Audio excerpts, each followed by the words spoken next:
Hello. Welcome to Summongreaterpod. Podcast about homebrew and homies. We have a homie with us. We do. Hi. Bailee. You've heard all about her because we talk about her campaign almost every episode. That makes me feel special, thanks. Yeah.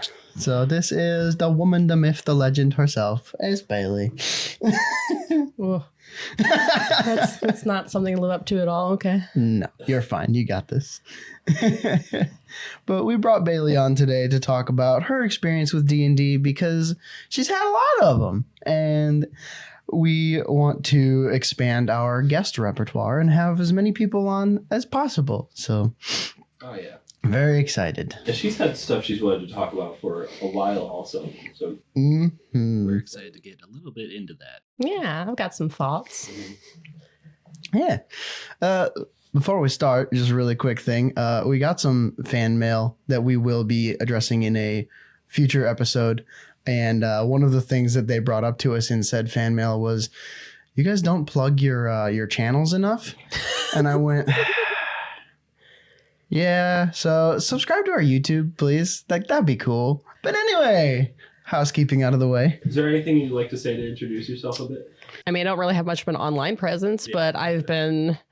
Hi, I'm Bailee. I've been playing D&D for maybe, I want to say 5, 6, 7 years, somewhere in there. I'm not sure exactly what year we started. DM'd for a good chunk of them recently, thankfully, because I've made friends I can actually play in games. Yeah. Aside from that, I have like an art background. That's come out a couple times in games, but It's really nice because we now have stickers of our characters that are like pretty to a T what we want the characters to look like. Yeah. All thanks to our resident artist. Bailee's a very talented well, artist. thanks. Can we throw up a couple of your designs? Yeah. We'll do that in post. Yeah, but yeah, absolutely. I can give you guys some of them. And we can... that would be sick. She also makes dice. Yeah. I do, yeah. Still trying to work on getting those better balanced. I need some nicer molds. That's the problem, but molds are expensive. Yes, I was they so are. mad. I thought maybe I got one. I should have known better, but I got one from Amazon a while ago that was like on sale. It was normally like $50. So I'm like, okay, if it's normally 50, that's probably not good, too right? bad, right? Ripped the first time I used it. Oh, No, it's like- Point is, I don't want to sand things. So yeah, Yeah. for real. unfortunately. I guess let's start off with a question I've really been wanting to ask you, outside of the pod anyway. What are some influences in your world building? So I was thinking about this last night specifically. I obviously there's, especially since I started playing D&D, one of the first things I started finding when I was trying to figure out what the fuck I was doing was Critical Role. That's the one a lot of people find. So obviously, you know, Matt Mercer's a huge influence. It's been really influential. And then when I found it later, things like Dimension 20, I really wish I had more, like, I wish I were better at watching and listening to other podcasts because thanks Tism, but I get really on one track and then I never diverge from it. So I wish I had like more I could plug that aren't just super basic. But anyway. There's a lot of diversity in D&D media that I just do not go towards because I'm like, this is my comfort one. But I can just watch this for the 5th time. Outside of that, because obviously when I started, I had no frame of reference. I was like fairly not fresh off of, but like my family grew up in a lot of the Satanic Panic, so D&D was a no-no. But since then, so usually I would say it's things like books. A lot of the books that I've read, Megan Whalen Turner, who I'm going to mention multiple times, I'm sure. She's my absolute favorite author. I want everyone to read her work. She's been hugely influential. In fact, I blatantly like stole a plot line from one of her books for one of my other campaigns to start it off. I'm just like, I'm taking that. So she's been really influential. I think I even had, hang on, I had some more that I wrote down. I brought notes, physical paper notes, because we're D&D players. yeah, exactly. One of my favorite trends on social media right now, I'm so sorry to derail, but like is we're Midwesterners or like we're blah, blah, blah, blah, blah. So we do this. And it's just like, the video of them like walking through it. I just popped in my head. We're D&D players. We can't take notes in class, but we take notes in sessions.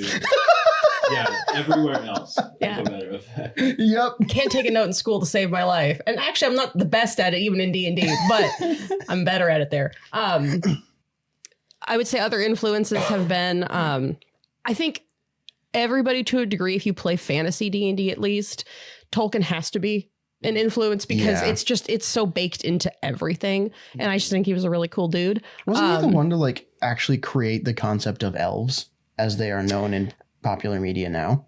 I don't know for sure, but I think as we understand them, possibly. Well, maybe not necessarily as, I think he definitely popularized it, but I think he took a lot of stuff from folklore, like old like Fae folklore and stuff, which actually ironically is then the other influence that I was going to mention is folklore and mythologies have been huge for me.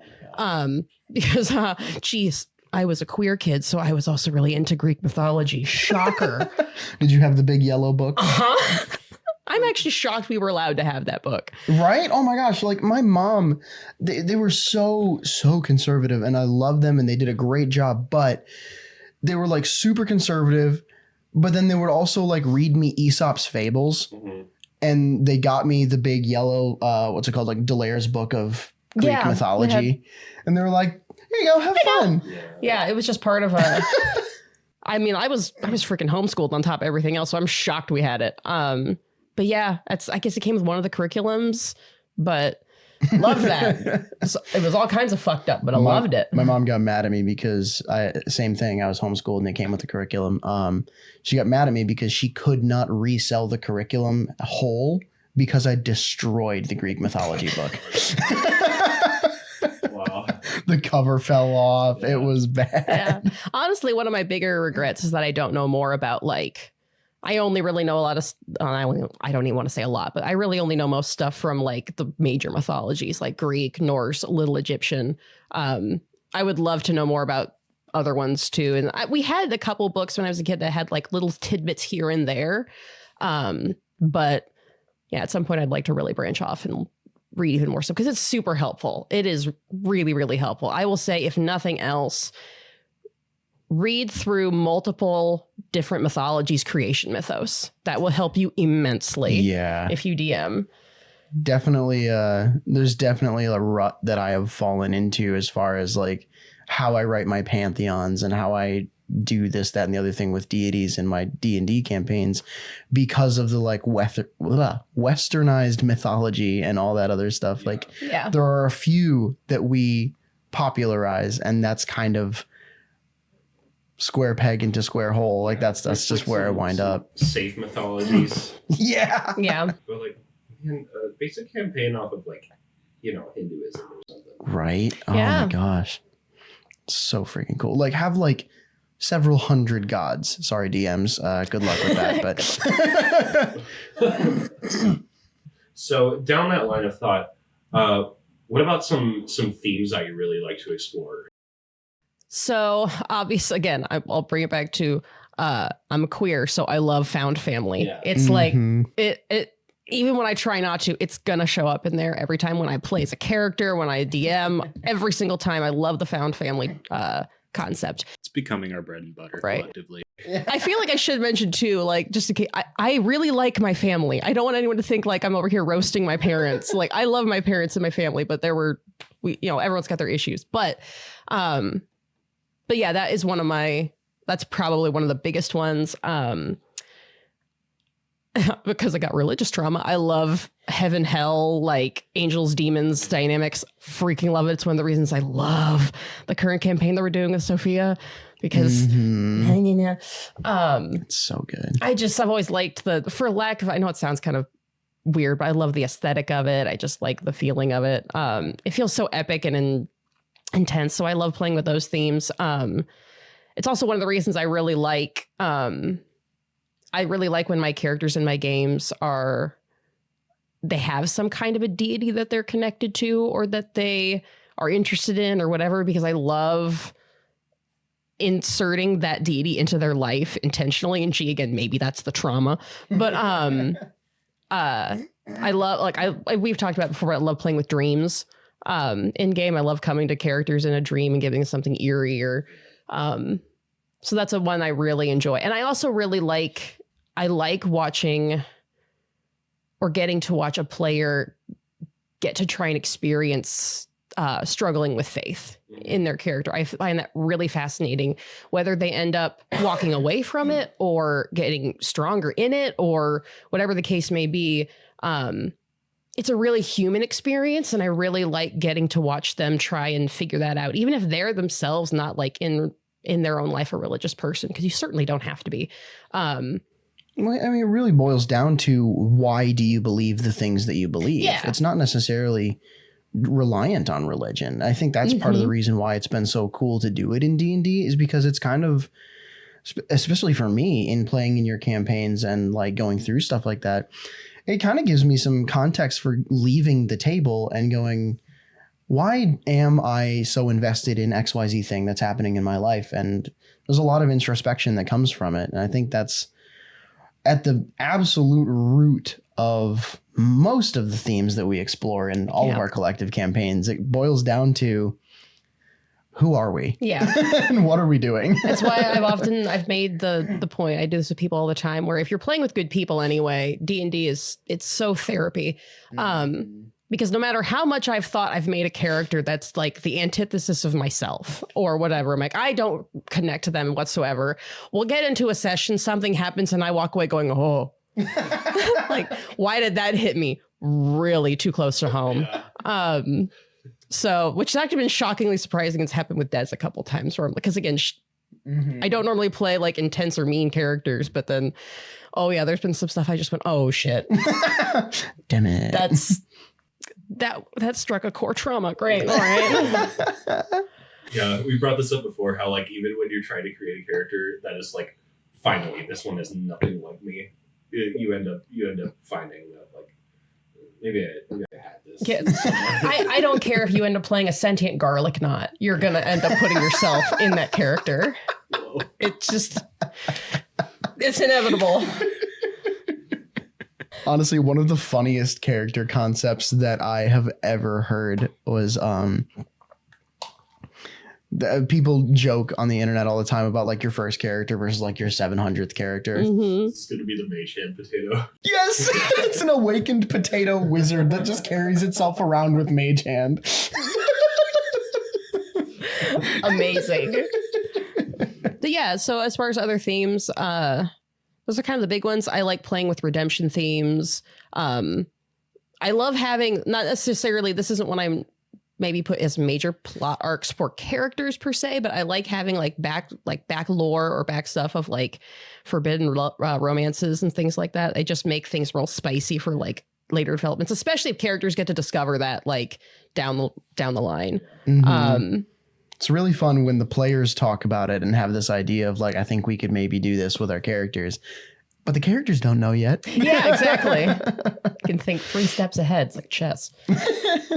But yeah, so those are kind of the big ones I think that I like to play with anyway. Yeah. Is there a character you've played or have had in one of your campaigns that's like an example of the religious trauma process? Oh, which one? Which ones aren't? I think the first time that really happened, well, technically the first character I ever made was raised in a cult. So there's that. But sadly, we didn't really it was one of my sister's campaigns and we still play it. It's just really infrequent. So I honestly haven't gotten to dive too deep into her stuff. So I think really one of the first times it really came up was actually through our friend Justin's character. Cause he played a character that had walked away from like his own faith. And then essentially me as the DM in that one, when he gave me that as a tidbit, I'm like, oh, that's going to come back to haunt you. So ironically, it was actually when you and Sophia joined that was the plot hook I used to get everybody invested. Was one of his old clergy members essentially came back and said, there's a lot of stuff happening in the church right now. I need you to help me like root out this problem. Yeah, I remember that being like kind of the start of everything. And we were like, oh, religious trauma right away. Yeah. So how exciting. So getting to do that not only for him, as someone else who also grew up in a lot of that same stuff, getting to watch the catharsis of people getting to confront religious figures who had fucked up and had specifically been using people, and really get some divine retribution. The catharsis was incredible. And like I said, technically I had done that for him, but it ended up being very impactful to me too. And I think after that, I've found traces of it in like all my characters. I think Io is probably the more recent one, which I was actually not expecting from her. But that's come up a couple of times for her too. And I guess that's by nature of playing a half angel. It's kind of inevitable. I mean, people make the joke on the internet all the time of like, if you play a tiefling or an Aasimar, like what flavor is your religious trauma and how queer are you? So it's like you said before, the Venn diagram is a circle. It's a circle. It is a perfect sphere. But yeah, so I think it's been some of the times that's come up the most. Was our campaign when you guys came in was probably the biggest one. And in that one, it was just NPCs, but that was still like, because I got to have a moment of, these are the kind of people I wish had been around when I went through shit, or when people I knew went through things. Like, these are the kind of things I wish I would have been able to say, but never did. I was too young, or whatever the case may be.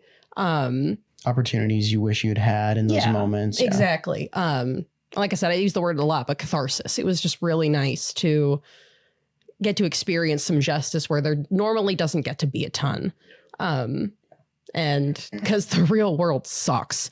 But so yeah. That example with Justin has vibes of like old youth pastor asking to get coffee. Yeah. Yeah, there was some stuff. I ended up getting like it was one of those things where I knew it was gonna be dark because of what I had literally done. This was me, I did this.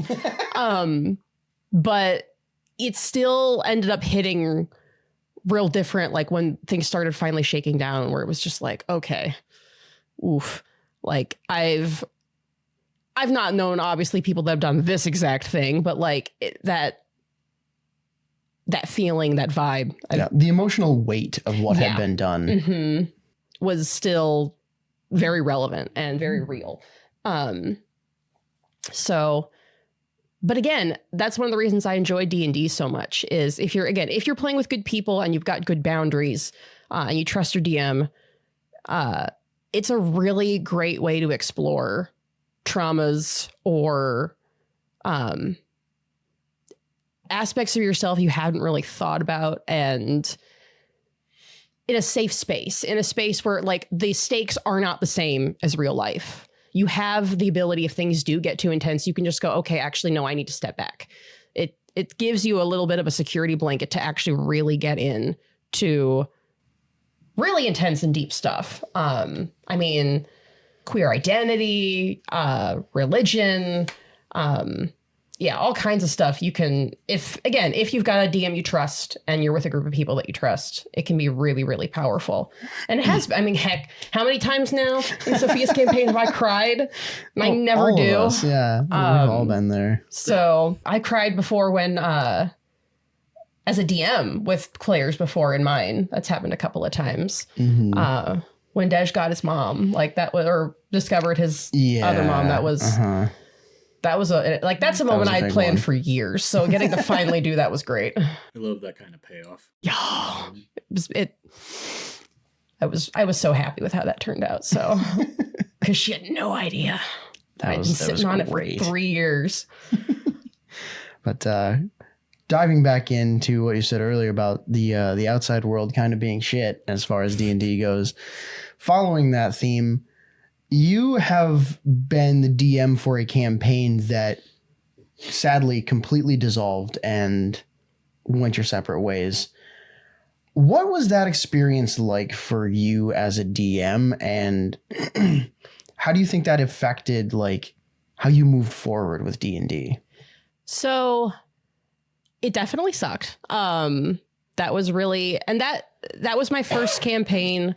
I made a lot of mistakes in that one. What was your first campaign ever? Yeah. Oh, No, wow. it was the very first one I ever did. We were working off Storm King's Thunder. And my first big blunder was I had a personal issue with one of my players. Actually, it was my brother. Shout out, Jake. We've talked about this before, but I'm still so sorry. We'd been having some personal stuff between us, and I made the mistake of not talking to him about it first, and then just instead saying, I need space. I need you to leave the table, which came as a huge blow because he didn't know that was coming. So I've often said it's my biggest regret as a DM that the way I handled it, because I should have. If there was a problem, we should have communicated and talked about it beforehand so the two of us could have come to an understanding of where we needed to be. We did talk about it since then. And like I said, we're good now.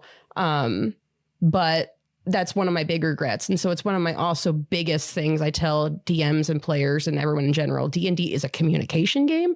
So if you are having issues with people, please, please, please, please, please talk to them. So that had happened before. And that campaign itself had a lot of people come and go just because it was the first one. We had some people that they wanted to try it out and then their lives got too busy and yada, yada. But by the point it split, there were 5 people. And actually what ended up splitting it was that 2 people in the group were dating and had a messy breakup. And it became very clear that was not going to be something that they could continue to do. And one of the other players was really their friend more than he knew me and the other people involved. So it was already living in a different place too. So it was kind of like, without any of us ever officially sitting down and going, yeah, this has to dissolve. It was like, this needs to dissolve because it's not sustainable. There was really only 2 people left that really still wanted to do anything with that one. And thankfully for me, obviously that was my first campaign. I was really, really depressed and sad that it fell apart. And those 2 people that were left were Aaron and Justin. And they'd put so much work into their characters and I had so many plans and I felt really bad that I had to essentially let that go. But it did, at some point, I don't remember when, it did occur to me, I'm like, they don't necessarily have to let that go. Because at that point I had started doing, I'd started creating my own world at that point for actually a different campaign that also dissolved. But so I kind of thought about it. And I think it was around this time that's when I had met Sophia. I'd been becoming friends with for a little while because we were coworkers. I'd met you since then. And me and my sister, I think I talked about it with Aaron first, where I was like, I think I really want to play with them. And if you and Justin still want to play these characters, it's not impossible for me to just take transplant. Exactly. Transplant. Because I could just take the adventure you guys were working on because it was a pre-made one. I'm like, I'll just tweak some stuff, retcon a few things, pick you up and drop you off in this other one. And so technically, no, they never finished Storm King's Thunder, so that really didn't wrap up. But like I said, since we kind of retconned a few things that it didn't really, we basically just glossed it over and said, you guys used to be part of an old adventuring party that took out some giants kind of a thing. We made it real vague. And that way I could kind of get to what I wanted to in the first place anyway, which was really delving into their backstories, which is one of the reasons why I have nothing against working off of the pre-made adventures. They're really nice. I tend to get lost in them, and I feel like it's harder to get characters' backstories involved in the pre-made ones, and that's what I like doing the most anyway. So it ended up working out in the end because we just essentially just transplanted the whole thing. But I guess the big takeaways that I got from that, obviously from the first thing, the big one being communicating with your players, and the second one being if something does have to end, it doesn't technically have to end. You can, if you're willing to let go of some things, if you're willing to make compromises for your own work, you can find new life for something that had to end for good reason. So if you're willing to make some compromises and you're willing to let a few things go, you can, it doesn't have to be the end. Because it does really suck. And I'm sure there are some cases where some things are going to have to like completely away. dissolve. And that's always going to be hard. And I don't, like I said, since that's never really happened to me, I can't tell you how to handle that. But I'm also the kind of person that like, it's hard for me to let things go. But it's kind of similar in going back to what we talked about earlier with like media and things that have influenced me. Your own work can influence you later. You can still use aspects of like, a good example is the other campaign that I had started that fell apart because it was a toxic environment. I had that, and actually that's the one that had started my entire world. I had like a huge, big bad plot. Like I had everything like really laid out. I had my bones done, and then it was a disaster. And I was just like, well, that's never happening. But then my girls group got started, and from there I'm like, well, I can still use a lot of that back stuff because it hadn't even come up yet. So they had no idea. So a lot of that I ended up just taking and using again. Reduce, reuse, recycle. Exactly. If D&D's taught us anything, nothing truly dies. So true that. I want to move on to a little bit of a harder topic, but I know it's one that I've been excited to talk about. We've been, all of us, really fortunate to have co-ed D&D groups, or basically as long as we've been playing. Yeah. And specifically female DMs, which has been amazing. Yes. That's been very consistent in our experience, which is, I was going to say it's not common, but maybe it's becoming more common just like from what I see on social media. Sure. I feel like in healthy D&D groups, it's more common. I think so. Yeah. It's definitely becoming more common. That's good. It's definitely spreading, which is great. I wanted to ask a question that you've been pondering for a bit. How do you make those spaces safe for women? So the biggest one, and this is going to sound really stupid and obvious, but it needs to be said. It's just talking to them. And my big one that I insist on doing with anyone, especially if I don't know them super well. And it's also one of the things that one of the biggest mistakes I made when I had that one group that fell apart really fast. I require my players to do consent forms. And because I want to know where they're at mentally and what they can handle and what they can't. And I also, because I have hard lines as a DM of things I will not do. And I like to have that out on the table. And I think if you do that, even just the gesture of like, even if someone tells you like, oh, I'm fine with whatever, letting them know that this is something you think about and you care about will mean a lot. Because I've definitely had plenty of like, I've given people the list of things, the little consent form, and some people have been like, oh yeah, no, I'm fine with whatever. But I still think it's a really important precedent to set, because it shows that you think about these things and you care about these things, and that will speak volumes. Because there's so many times and instances when, and I hear this a lot from, I've heard so many like D&D horror stories from women who get in a situation where like they think that they're going to be comfortable, and then someone vastly pushes their boundaries, or sometimes it's not even like, maybe it's just one person in the group, but the DM doesn't do anything to step in or help out, or again, communicate. You have to verbalize and you have to talk about these things. And I even, like, an example of like something I didn't expect when I did my, when I've used one of my consent forms before, I did it for my girls group, which again, in theory, you'd think we're all girls, like we should all have like similar, but like, again, I don't know what they might or might not be coming with. And my best friend who's in that group, like we went through the list and I was like, is there anything that's not on here that you guys want me to avoid? And she was like, actually, I'd really, really prefer if we don't have any sibling death, because she's lost her brother. And that was something that, even though I was there for her for that whole experience, it hadn't occurred to me. And I had a moment where I was like, oh yeah, obviously that's something she's not going to want to like have to relive in a fictional world if she doesn't have to. And And I actually, and this is the other thing too, for DMs in particular, when you do these lists, not only do you have to do them, you have to follow through on them. Because I had, like, as one of the major plot points, two of the big characters were siblings, and one of them had, like, something had happened to them. So obviously from that point, I'm like, I can't have them be siblings. I'm not going to do that to her. So I just had to tweak my story a little bit to change it so it wasn't a familial thing, which again, feels like a small thing, but I do know that for some people, like, you can get so attached to your story, you don't want to let anything go. But if your story is going to harm your players and your story is for your players, it's a bad story. Yeah. So you've got to let it go and you've got to tweak it. So that's why I strongly recommend people using those lists, even if you think you know everybody really, really well. And again, she was my best friend. Like, just double check with people. Because that's going to mean a lot down the line. And the really nice thing about those consent forms too is the community has grown a lot, specifically the online community.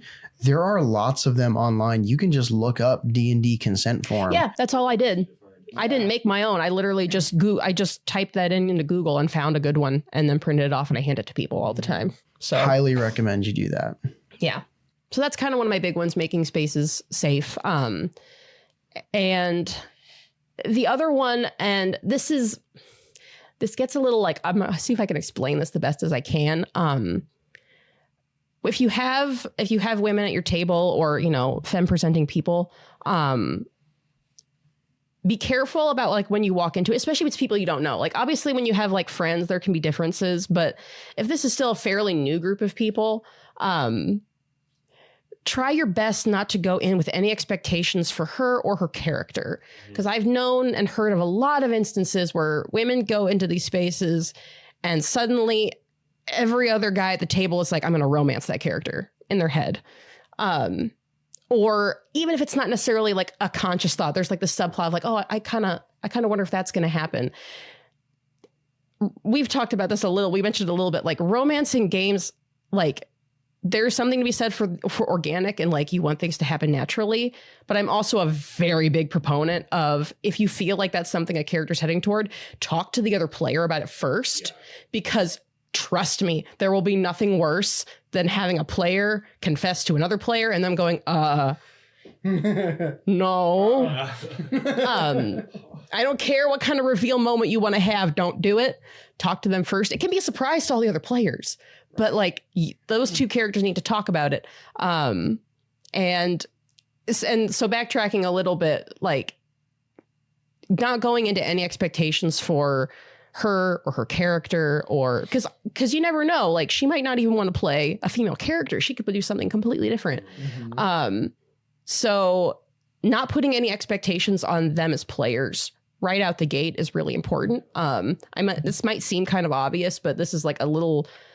It's a pattern I have seen in other games and other things. So it sounds really contrite, but, like, the best way, but just treat them like people. And, like, the best way to do that is communication. And also, and like I said, respecting boundaries when they are set. Like, it's taking no for an answer. It's, if someone says, no, I don't want to romance with these characters, then you drop it and it does not come up again. Yeah, I think, things like that will really, really help in the long run of trying to get women comfortable in spaces. So again, I know it sounds like really weirdly obvious stuff, but it's also things that, like, sometimes I think people just don't, if our thought process isn't challenged, sometimes it's just stuff we don't think about. And I don't necessarily mean that as a condemning, like, well, you should be thinking about it. Like, it's muscles. We have to learn to use them. Yeah.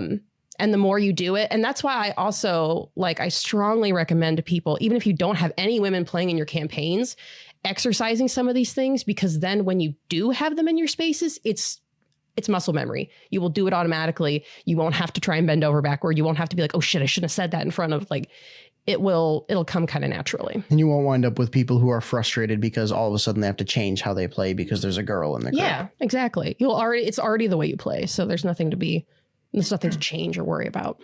During my line of thought, here's something I worry about. Yes, I do worry about this. Kind of often. I haven't like presented any of my campaigns or anything yet, obviously, to you guys. Waiting.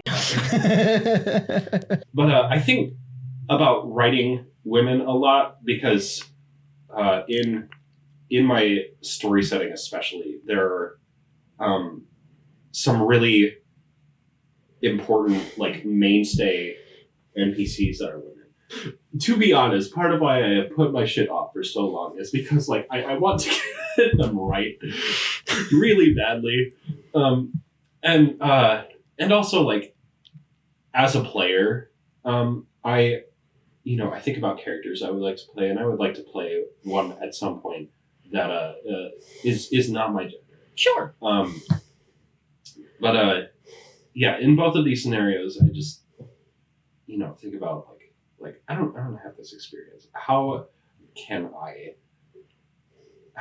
I portray this person accurately? So because we talked about this question a little bit ahead of time, so I had a lot of time to think about it. And I love this question. I have a lot of thoughts, but first I do want to, like, as a blanket statement right off beforehand, and this kind of goes back to the question we had before, maybe as a word of, like, validation for people. If you are asking these questions at all, that is an amazing first step. Like, that is an important first step. And it actually, quite frankly, means a lot that people actually care enough to be like, I want to get this right. How do I do this? Asking the questions. You don't know what you don't know. And so asking is the very first step. So I applaud anybody who is asking that question. Obviously, I am not the end all be all by any means. Keep asking, keep looking, but it's a really great first step. So as far as writing like female NPCs or playing female NPC or PCs, I had a couple of thoughts on this. And there's an old interview with George R.R. Martin about, like, when people are like, you write such good female characters, like, what's your secret? And he's like, well, I've just always thought of women as people. And I do, like, it's funny and I appreciate that, but there's also a part of me that's like, okay, that's fine. But, like, there are people out there who are legitimately, like, starting from square one. And so allow me to elaborate, I suppose, on that train of thought, because yes, obviously women are people at the end of the day. So I think the best way to go about this is to, because I'm autistic, I like to research. It is research, whether that be, books, media, whatever. But my specific recommendation that I give is seek out female characters that are written by women. Because don't get me wrong, I have lots of female characters that I enjoy and love that are written by men. But a lot, like, sometimes that is where I tend to find some of the more problematic stuff. And that's also not to say that all women write women well, because they don't. But by and large, I have found that to be a really good start. And to what I have a note, some of my personal favorites, as far as female authors go. I said I was going to mention her again, but Megan Whalen Turner, incredible. There's really not even that many female characters that she has, and yet they are so well done. And I love them so much. Specific book of hers that you recommend? So she doesn't actually have very many at all. It's really just one series. It's called the Queen's Thief series, and they are so good. Just, yeah. I'm probably going to overhype it, and the people are going to be like, really? I'm like, but I can't help it. That's special interests are special to us. I cannot not hype that book up. Another good one is Tamara Pierce. She's written a lot of books. I feel like I've heard that name before. So yeah. Aaron really loves her. And actually Aaron read all of her books to me because we used to read to each other. Oh, nice. So I probably heard it from you then. Yeah. And she does a really good job of having a vast array of different, because almost all of her, I think, all of her books, aside from one, are from female perspectives or female protagonists. And each one of those protagonists is vastly different. So Diana Wayne Jones is really good. She wrote House Moving Castle. She's written a bunch of other stuff, but those are the ones of hers that I've read. I love her stuff. And then branching a little bit out of like our book media, TV media gets tricky because TV writing can be so many different people. Sometimes it's hard to tell. But trying to think if there's like some specific shows I can think of where I was like, this is really well, actually, sadly, truth be told, the beginning of Game of Thrones wasn't that bad. Really, by the end of it, do not, I beg of you, do not do that. But in slightly different kind of media, Hiromu Arakawa and Natsuki Takaya are two of my favorite mangakas. They did Fruits Basket and Fullmetal Alchemist. Incredible characters, and just in general, but I also think they have really strong female characters. And I suppose to get back to then, if those are the ones that I like and recommend, why I do, because it doesn't really do you a lot of good to be like, it's a strong female character, and then like, please define that, because that's really broad. You gotta kind of experience them also. Yeah. What I think makes really good, or I guess I will backtrack a little bit. If you're trying to write female NPCs or other characters, the big thing, I think it's not necessarily what you do, but maybe what you don't do. Because I think one of the easiest things to do is to fall into like a lazy stereotype. And don't get me wrong, I've again, that's why I say I've seen women do this too. Like it's very easy to do. And I'm not also saying it's always a problem. Not every single female NPC you have has to be this like super fleshed out. Like if you just come up with a random shop owner in the middle of nowhere, like they don't need the whole backstory. They don't need a ton of backstory. If you find yourself like when every random NPC feels really stereotypical, like, okay, they're all blonde bimbos. Maybe I'll examine that. Maybe give them goals. You know, but at the end of the day, it's like, well, when I'm talking about this, I'm really talking about like the important female NPCs, because there should be important female NPCs. That's kind of one of the similar notes. Not to jump in here, but one show that popped out when you mentioned like TV writing, I recently finished watching Steven Universe with my wife. Yeah. And I was going to bring that one up to you as far as like, what do you think? Like, have you watched all of it? Do you know? I have not. It's on my list of things I need to, because I've been told for years I need to watch it. And from what I've seen, it's fantastic. Like I said, I haven't seen the full show, but I've seen stuff here and there, and it's really good. Yeah. We haven't watched the follow-up series. I can't remember what it's called. But when Sophia and I watched it together, she was very like, very excited, specifically because it is a primarily female cast and they are all vastly different. And there's a lot of like cartoon TV tropes that happen in there that some of the female cast in the show are like, what's going on right now? Like, stop it. Don't do that. Like the two main characters eventually like have a romance and like fall in love. They're only in the show. They're only like 13, 14 years old. And apparently in like a later portion of the series or in the follow-up show, I can't remember where it happens, but like, he proposes to her, at which point they are still only 15 or 16 years old. And she's like, no, dude. Like, I gotta go to college. Like, where is this coming from? There is so much else we have to do right now. Like, no. Yeah. And I think when Sophia was telling me about that, that was something that stood out to me as like, huh.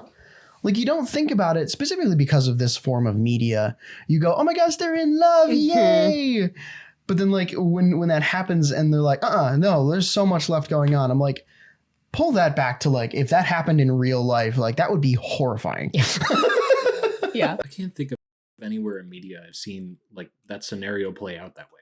Yeah. Yeah. But like that happens in life. Mm-hmm. It does. And, we can, I could go into a super long diatribe of how like, a lot of that comes from the, that's all like women's big goal was just get married and all that stuff. So that used to be like that, hearing that's like, okay, great, fine. And like I said, things are thankfully, they're starting to change. But yeah, that's a really good example of like examining tropes and going, okay, how, and like I said, also even finding out from other women, like how they feel about a certain trope. And you can honestly do that a lot with, if you watch, because it's something I do on YouTube sometimes. I watch women who like interview movies, or not interview, but like they review movies and stuff, because movies are full of tropes. So you can really get a lot of perspectives on things people really enjoy and things people really hate. Two of which, two tropes that like come to mind that I can think of that are ones that like generally please try and avoid. And I'm sure most of us have heard the first one at least, but the Manic Pixie Dream Girl, please avoid. And the Born Sexy Yesterday is another one that I recently heard about this one, and when it got pointed out to me, I was like, but it's essentially the concept of, and this happens a lot. This also happens a lot in anime, and it bothers me. That there's some kind of female character who gets like made, created, or whatever in a fully adult body, but still has the mentality of a child, and yet this is going to be framed like a romance between her and the main usually male lead. I think there's a few instances when this has happened in the reverse. It just doesn't happen as often. So essentially then this male lead gets to become her teacher in everything. Therefore he's the best at everything. And like, it's a little too much like grooming. It's giving grooming. There's a quote, I'm going to get the quote wrong, but I think it was actually from one of the Tron remakes. There's a female character who's like, I can't remember the exact scenario why she is, but she's similar to that, like, again, fully formed physically, but like very naive. Mm-hmm. And the line from the person is, this is not verbatim, but it was essentially, she is hopelessly naive and infinitely wise. And like, that sounds really nice out the gate, but then like the more you unpack it as a character, it gets more and more like, ooh, that's uncomfy. So like I said, like these are terms I didn't know about until I started watching things like movie reviews and things like that. So you can often find a lot of people that talk about a trope that you might not have thought about that existed until they point it out. And then you can go, oh, okay, where have I done that in my own work, or where is this a problem? And, so like, and I'm, we could sit here all day and I could go through just a list of tropes that I'm like, please avoid. But I think at least if we're painting with a more broad brush, especially if you're just starting out, for me, I tend to, if you're writing female characters, the big thing I think to avoid is after you've created this character, asking what her purpose is, why she's here, what does she function in the story? And can she be boiled down to essentially either, for lack of a better way to put it, an innocent virgin or a badass bitch? Because a lot of times these are the two they tend to fall in. Sometimes you get like maternal in there too. And for both of those characters, typically the reason they get frustrating, because again, there's nothing wrong inherently with that. You can have a badass bitch, and I love a good badass bitch. I'm queer. But if it essentially boils down to she can do all this really cool stuff, but she is just a tool for a different male character, what's the point? Like, she doesn't actually have autonomy. And so examining like what their purpose is, how they behave in the world, and what their story does to like push things forward, which is also why like one of the big things I recommend is, and it seems like a small thing, but just having important female NPCs to your world's history and its present. So whether that is a figurehead in politics, or maybe an incredibly powerful wizard, or what have you, having those in there automatically shifts a power dynamic within your world that's different than ours. And you can do of that what you will. But personally, this is the internet, so I'm sure there's plenty of discourse, but I'm just going to say if you're creating your world and just inherently your world is like, women don't get positions of power because we're doing something sexist, stop that. I'm not saying you can't have that as a theme in like certain countries, or like you can play with that as a theme. Absolutely. But if your entire sphere is just built on that because that was our history, you have the power to change your world's history. So why would you just repeat the bad stuff that we've done? Yeah. Because like that kind of a theme in D&D is inherently supposed to be something that is not good and to be fought against and to like save people from. So if you have the whole world be that, you're kind of setting your party up to be against the entire world. Yeah, exactly.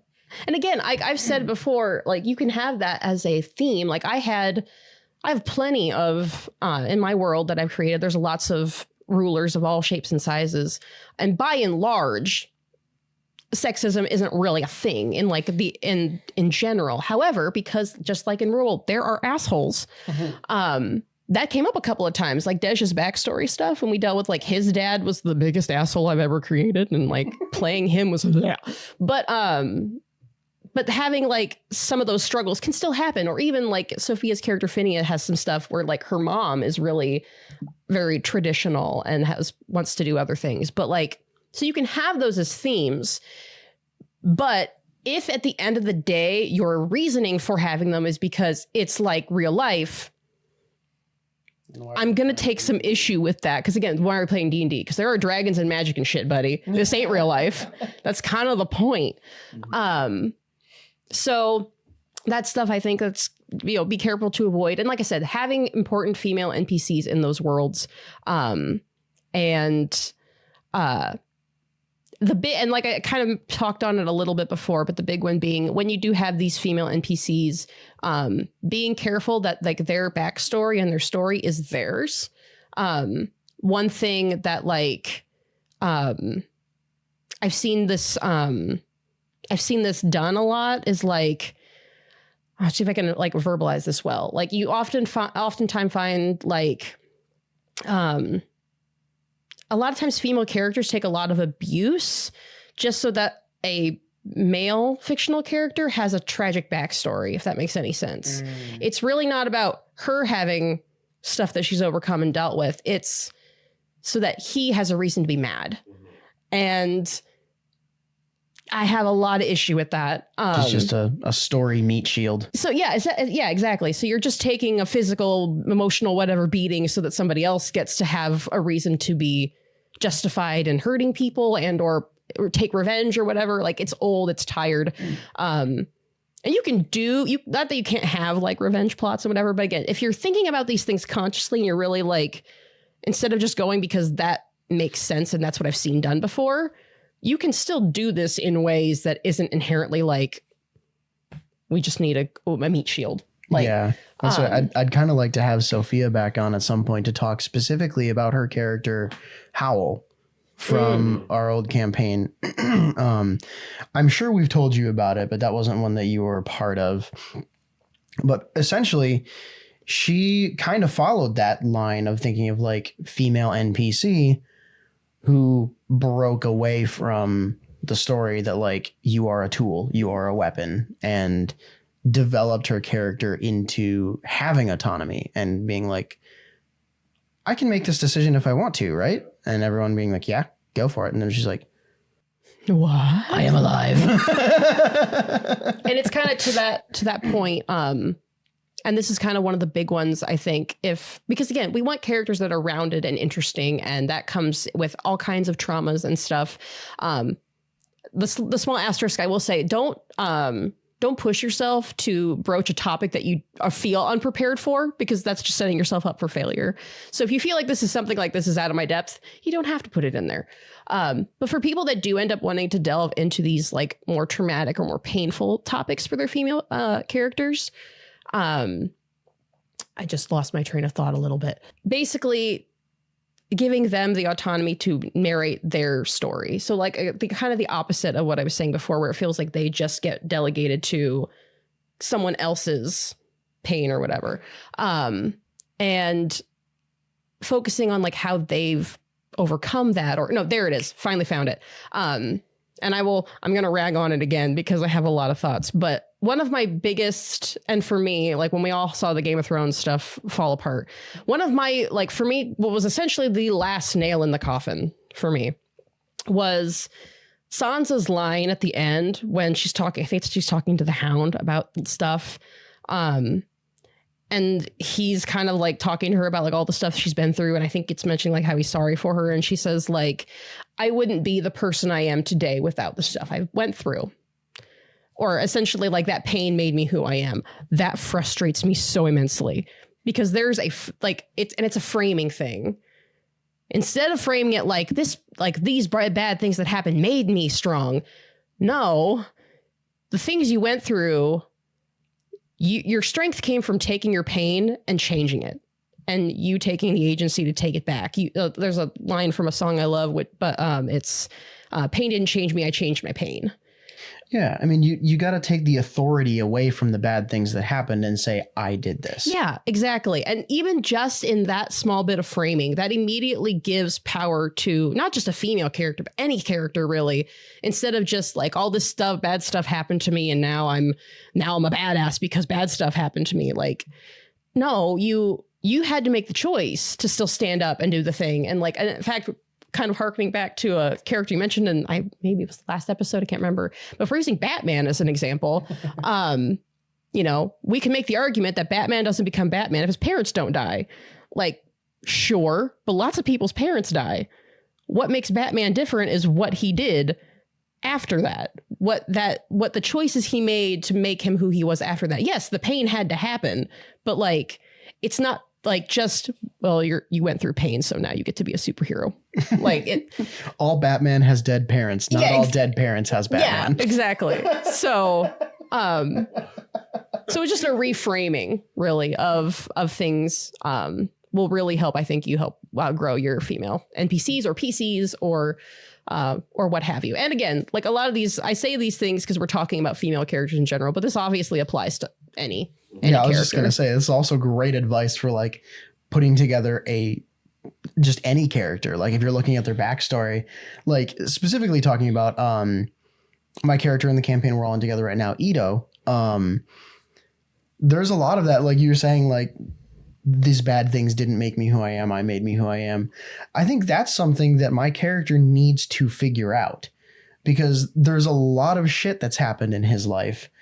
And it's not necessarily like, oh, XYZ things happened, input formula, output character. Mm-hmm. Like the character did things and responded and changed how he thought about things and changed how he responded to things. And that's what got him to where he is now in his story. And so that's something that specifically in player characters, very important to think about with your characters that you're making. And it's more interesting anyway. Yeah. Like it's just, it's going to make for really great role play moments. It's going to make for great interpersonal moments. Like it's just more interesting because it's more human. Like that's how we are. And it's really fun to do that with NPCs too. Cause like, say you have a female tavern owner who has had something happened, like their tavern was destroyed. I'm just spitballing here, sure. So roll with me. But their tavern was destroyed because a roving band of adventurers came in and had a bar fight. And maybe most of that adventuring party were half-orcs. Mm-hmm. So maybe now she's got a bit of a chip on her shoulder. And if you have a half-orc in your party, she's going to kind of look at you guys and be like, don't do it. And like, that's just something that you can just have like a little bit of like character behind the NPC and like how they think about things and how a specific thing happened and it made them change slightly how they act. And like that is enough to give it, even that one little thing is enough to give an NPC so much more meaning in a story. Yeah. And, you know, back to the point when I made before, like, you know, sometimes when you just need a quick NPC, you don't necessarily have to flesh everybody out. But another thing you can do that is kind of like, I find really, I've done this before. I've seen many DMs do this before. It's just done on the fly. But like, if you find yourself with like a shopkeeper or an innkeeper or whatever, and you're like, they feel really, like I said, using before, like maybe she's just looks like a classic barmaid bimbo, and that's how she's been played thus far. And you're like, okay, this feels stereotypical. And again, some of the stuff might not ever come up, but like, especially if like a player starts talking to her or whatever, maybe throw in casually that she's into like rat taxidermy, like something batshit weird, because that's funny. And it's like, and not just funny, but like it's so unexpected and it's a complete curveball. And it immediately solidifies that NPC now in the players' minds. Like they're writing down rat taxidermy dumb bitch. Uh-huh. Exactly. And immediately there's already a dimension that's like, okay, yeah, that's not just another bar wench. Yeah, this NPC has become a person. Yeah, exactly. So honestly, sometimes even if you just like, because I love little lists for ideas, even if you just like jot down a couple of weird things, it's just like, okay, at some point I'm just going to throw that in there. Roll the d6 to see which one you use in which NPC. Exactly. And that's always fun. And if for some reason one of them comes up, you're like, oh, that doesn't feel good. You can just re-roll. Like, Yep. they never know. But yeah, those are probably some of my big points of order. Yeah, that's a load of awesome insight. Mhm. I hope so. You have me thinking about like you've got me analyzing a lot of female characters in media that I've experienced. Like the moment you brought up Full Metal Alchemist, like Hawkeye, Oh. started checking off every box. on Yep. the list. Yeah. Oh my god, I love that character so much. The You know- whole show is so good. Yeah. I will also give like an example of like, if you ever want like the homework, now granted, this is a really big show to do homework on, but like as far as something not to do, it's a show I have a love-hate relationship with it. It's one of my guilty pleasures, but God bless it. So the show Supernatural, fun show. Oh. Its female characters are awful. And not because I don't like them, but just because the more I look at them, the more they really do boil down into either kind of like either classic that, like I said, like I mentioned, just a badass, or essentially they're basically men. They just happen to be like, we made them women, but we're going to give them everything else that's just the same. And it's, and I think it's one of the reasons when they tried to do that like spinoff that was about the female characters, it fell flat because they aren't very well done. I didn't even know they tried to do a spinoff. Yes, they did. And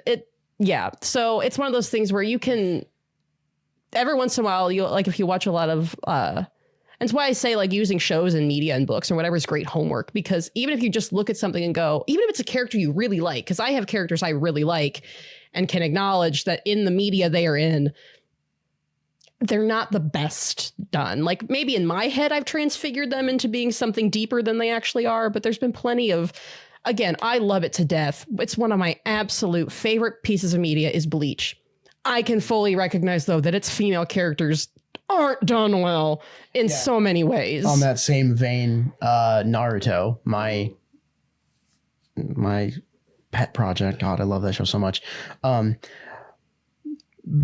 Biggest female lead in that show, Sakura, has absolutely no purpose until like the last 50 or 60 episodes of a nearly 1,000 episode TV show. Yeah. She has no purpose at all. And, you know, using things, again, especially if it's things you like, use that as a jumping off of like analyze what doesn't work, analyze what you would have changed to make that character more impactful, or, you know, because even if you can't at the end of the day change canon, but like, and that's like I've said, like, Bleach may be one of my favorite things. And certainly in my head, I've made these characters way deeper than they are as it's given to me. So I could sit here and analyze why I love them as characters and why I still think they're fun and good characters. But I can also still recognize that a lot of the ways that they are portrayed or a lot of the actions that they're given are mostly in service to male characters, and or they don't get a ton of their own autonomy, or it's not done very well. Their emotions are placed in a specific place and direction so as to further what the main male protagonist is trying to do. And to be fair, I will say, because I can hear the argument of like, well, isn't that a story's job is to move the protagonist? You can make that argument. So in a sense, all characters do kind of work to do that, but you can still do that in a dynamic way that they still have. In fact, I find that more interesting than just every single character trying to push one character forward. Right. It's people working in tandem and moving together. And give them a 3-dimensional reason to push the main character forward. Because that's my biggest issue with Sakura is that in Naruto, there are so many times when she just has like a request or like tells Naruto to do something and it's like, why are you doing this? Oh yeah, because you're in love with XYZ character. And that's it. That's your whole personality is you're in love with someone. So Naruto, go do this thing. Yeah, that's... If a character, and again, I will say this for not just female characters, but characters in general, if their entire purpose is simply to exist for one other character, chances are, unless you've done a really good job subverting that to be purposefully like commentating on that, it's typically going to be messy and just like a boring character and or flat or just not very interesting because you get like all characters are people. So be your own person. Stand up, girl. It's Xenoblade for me. Oh yeah. Oh my god, I could talk for a long time about this, about how this is an issue in the second game. In the first game, though, this is boiled down a bit. There are two specific female characters that come to mind. One of them is they both take a beating throughout the entire story, and probably the most suffering out of anybody in that game. The first one is like a close childhood friend of the main character, and is killed off early, and then like spoilers kind of comes back, and then proceeds to be like constantly dying for the rest of the story. And it's like she has some development, but it happens mostly for the progression of the main character. And I find the way she is handled frustrating. Conversely, there is another character who takes just an even larger beating, but it ends up being to her own benefit. And then she becomes an inspiration for the rest of the party and carries them with her. And she's done so well that it makes this other character look like just even worse by comparison. Yeah. And that's the thing too, is like when you give a character, female or not, such a compelling, like, look what they have become because of their suffering and how they have changed themselves in a result of it. It makes them so much more powerful as a character in media. Like, even just listening to you talk about that, I'm like, yeah, I don't care about that first person. Like, I want to hear about the second one. Like, what did she do? Yeah.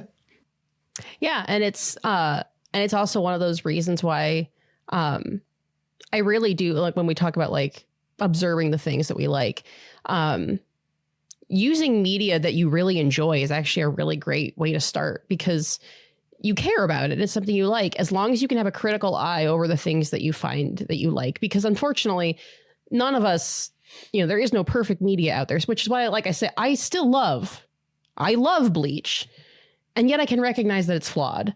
And it kind of, the problem I find tends to come when we like things that have holes or problems and we act like they don't.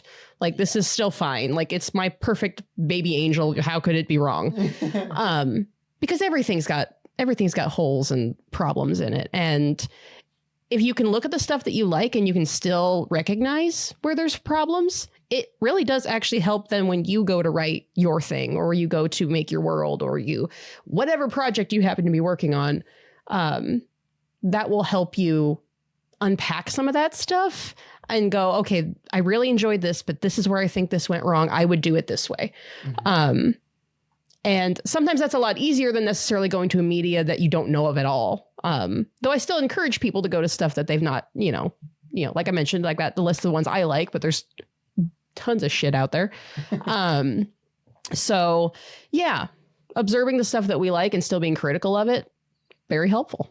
This has been awesome. You said it earlier, like even just listening and being like, like even in this moment, realizing like I'm starting to think a little differently about the media and things. And it's got me really excited to go back to like my own world building and be like, how can I integrate? How can I tweak things to make this better? This has been really, really fun. Thank you. I mean, it's been really fun for me too. I love you guys. Yeah. So I'm happy I can help. I hope I can help. Oh, absolutely. Yeah, would love to do this again in the future. Be happy to do so. We're going to get a consistent rotation of guests on here, and we'll try to do returning. We want to hear from you, and we want to hear what you think about the topics presented today.